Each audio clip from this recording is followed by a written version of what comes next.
Hi hello friends, welcome back to my channel. ನಾನು ನಿಮ್ಮ ಅಶ್ವಿನಿ ಶ್ರೀನಾಥ್. ಎಲ್ಲರೂ ಹೇಗಿದ್ದೀರಾ? ಐ ಹೋಪ್ ಎಲ್ಲರೂ ಚೆನ್ನಾಗಿದ್ದೀರಾ ಅಂತ ಅಂದ್ಕೊಂಡು ಇವತ್ತಿನ ವಿಡಿಯೋನ ಸ್ಟಾರ್ಟ್ ಮಾಡೋಣ. ಇವತ್ತಿನ ವಿಡಿಯೋದಲ್ಲಿ ನಾವು ಮೊಟ್ಟೆಯ ಉಪಯೋಗಗಳ ಬಗ್ಗೆ ತಿಳ್ಕೊಳ್ಳೋಣ. ಮೊಟ್ಟೆ ಒಂದು ಆರೋಗ್ಯಕ್ಕೆ ತುಂಬ ಒಳ್ಳೆಯ ಆಹಾರ ಅಂತ ಹೇಳಿದರೂ ತಪ್ಪಾಗಲ್ಲ. ಇದರಲ್ಲಿ ಪ್ರೋಟೀನ್, ವಿಟಮಿನ್ ಹಾಗೂ ಖನಿಜಗಳು ಸಮೃದ್ಧವಾಗಿರೋದ್ರಿಂದ ನಮ್ಮ ಆರೋಗ್ಯಕ್ಕೆ ತುಂಬ ಬೆನಿಫಿಟ್ಸ್ಗಳಿದ್ದಾವೆ ಮೊಟ್ಟೆ ತಿನ್ನೋದ್ರಿಂದ. ಹಾಗಾದರೆ ಮೊಟ್ಟೆ ತಿನ್ನೋದ್ರಿಂದ ಯಾವುದೆಲ್ಲ ಉಪಯೋಗ ಇದೆ ಅಂತ ಹೇಳಿ ಒಂದೊಂದಾಗಿ ನೋಡೋಣ. ಮೊದಲನೇದಾಗಿ, ದೇಹಕ್ಕೆ ಬೇಕಾದಂಥ ಉತ್ತಮ ಗುಣಮಟ್ಟದ ಪ್ರೋಟೀನ್ಗಳು ಮೊಟ್ಟೆಯಲ್ಲಿ ಯಥೇಚ್ಛವಾಗಿರೋದ್ರಿಂದ ನಾವು ದಿನನಿತ್ಯ ಮೊಟ್ಟೆಯನ್ನು ತಿನ್ನೋದ್ರಿಂದ ನಮ್ಮ ಸ್ನಾಯು ಬೆಳವಣಿಗೆಗೆ ಸಹಾಯಕ ಆಗುತ್ತೆ. ಸೊ ಮೊಟ್ಟೆಯಲ್ಲಿ ಅಧಿಕವಾಗಿ ಪ್ರೋಟೀನ್ ಅಂಶಗಳು ಇದೆ.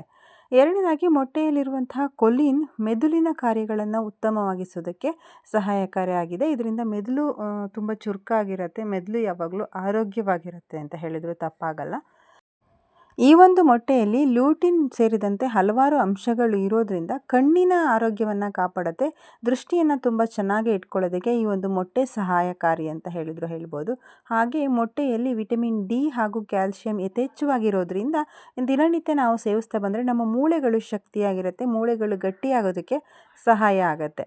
ಇನ್ನು ಮೊಟ್ಟೆಯಲ್ಲಿರುವಂಥ ವಿಟಮಿನ್ ಎ, ಬಿ ಮತ್ತು ಸೆಲೇನಿಯಂ ದೇಹಕ್ಕೆ ರಕ್ಷಾ ಕವಚವಾಗಿ ಕೆಲಸ ಮಾಡುತ್ತೆ, ನಮ್ಮ ದೇಹಕ್ಕೆ ಶಕ್ತಿಯನ್ನು ಹೆಚ್ಚು ಮಾಡುತ್ತೆ.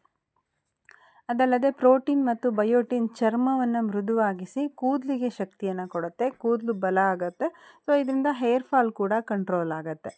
ಇನ್ನು ಮೊಟ್ಟೆಯನ್ನು ನಾವು ತಿನ್ನೋದ್ರಿಂದ ಹೊಟ್ಟೆ ತುಂಬಿರುವಂತಹ ಅನುಭವ ಕೊಡುತ್ತೆ. ಅತಿಯಾಗಿ ನಮಗೆ ಹಸುವಾಗಲ್ಲ, ಜಾಸ್ತಿ ತಿನ್ನಬೇಕು ಅಂತ ಅನಿಸಲ್ಲ.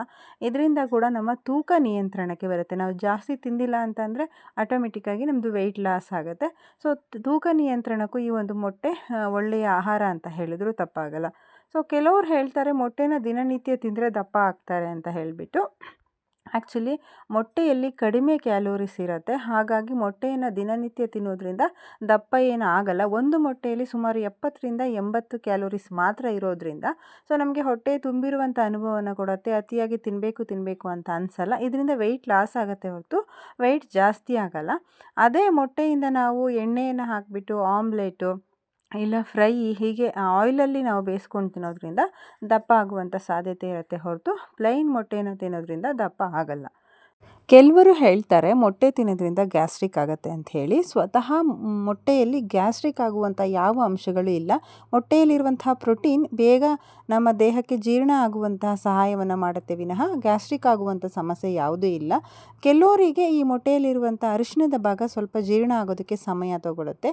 ಇನ್ನು ಜೀರ್ಣಶಕ್ತಿ ಕಡಿಮೆ ಇರೋರಿಗೆ ಅಥವಾ ಮೊಟ್ಟೆಯನ್ನು ತಿಂದ ತಕ್ಷಣ ಮಲಗುವಂಥವರಿಗೆ ಗ್ಯಾಸ್ಟ್ರಿಕ್ ಆಗುವಂತಹ ಸಾಧ್ಯತೆವಿರುತ್ತೆ ವಿನಃ ಮೊಟ್ಟೆಯಲ್ಲೇ ಗ್ಯಾಸ್ಟ್ರಿಕ್ ತರುವಂಥ ಯಾವುದೇ ರೀತಿಯ ಅಂಶಗಳು ಇರೋದಿಲ್ಲ. ಬಾಯ್ಲ್ ಮಾಡಿರುವಂಥ ಮೊಟ್ಟೆ ಅಥವಾ ಕಡಿಮೆ ಎಣ್ಣೆ ಹಾಕಿ ಯೂಸ್ ಮಾಡಿರುವಂಥ ಮೊಟ್ಟೆ ತಿನ್ನೋದ್ರಿಂದ ಯಾವುದೇ ಕಾರಣಕ್ಕೂ ಗ್ಯಾಸ್ಟ್ರಿಕ್ ಬರಲ್ಲ. ನೀವು ಜಾಸ್ತಿ ಮಸಾಲೆಯನ್ನು ಹಾಕಿ ತಯಾರಿಸಿದಂಥ ಮೊಟ್ಟೆ ರೆಸಿಪಿಗಳು ಅಥವಾ ಜಾಸ್ತಿ ಎಣ್ಣೆಯಲ್ಲಿ ಬೇಯಿಸಿ ತಿನ್ನುವಂಥ ಮೊಟ್ಟೆ ಗ್ಯಾಸ್ಟ್ರಿಕ್ ಬರುವಂಥ ಸಾಧ್ಯತೆಗಳು ಇರುತ್ತೆ.